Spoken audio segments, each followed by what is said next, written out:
پاکستان کې د روميانو قات 400 روپۍ کیلو خرڅېږي. د خپلواک.com درنو لیدونکو ویډیو تر پایه وګورئ او لایک کړئ. همداراز که تاسو زموږ د یوټیوب چینل نه وي سبسکرایب کړئ نو زموږ د یوټیوب چینل سبسکرایب کړئ. په پاکستان کې د روميانو قات راغلی دی او 1 کیلو یې 400 پاکستاني کالدارو ته ختلې ده چې د ډیری خلکو د اخیستو وسې نه کیږي. د پاکستاني رسنیو د راپورونو په وینا چې په پاکستان کې سره رومیان یا ټماټر دومره ګران شوي دي چې اوس ترې غوښه اخیستل آسان دي خو رومیان اخیستل ګران دي.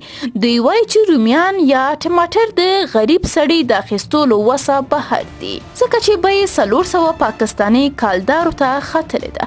که څه هم حکومت ورته نرخ ټاکلی دی خو هغه نرخ هم 253 کالداري دی چې په لومړي ځل په پاکستان کې په دومره ګرانه بیه باندې رومیان خرڅېږي خو په دولتي بیه باندې هیڅوک هم رومیان نه خرڅوي بلکې دکاندارانو ورته خپله بیه ټاکلې ده. تېره ورځ د پاکستان حکومت ویلي وو چې د رومیانو د بحران ختمولو لپاره یې له ایران څخه رومیان راغوښتي دي تر څو رومیان ارزانه شي خو ویل کېږي چې اوس همغه ایرانی رومیان هم په 400 پاکستاني کالدارو باندې 1 کیلو خرڅېږي.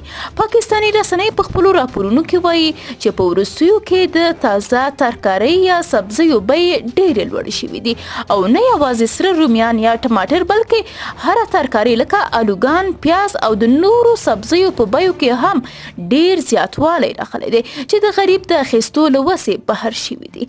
د پاکستان حکومت پر وړاندې د ګرانۍ له امله په وروستیو کې سخت احتجاجونه هم ترسره شوي وو خو لا هم په دغه هیواد کې ګرانۍ ورځ تر بلې زیاتېږي او غریبو خلکو ژوند پکې لا پسې سختېږي. بل لوري ته بیا پاکستاني اقتصاد پوهان وایي چې د پاکستان له خپلو ګاونډیو هیوادونو سره اړیکې خرابې دي. که چیرته له ګاونډیو هیوادونو سره خپلې اړیکې سمې کړي نو ښایي د ډېرو ګرانۍ مخه ونیول شي.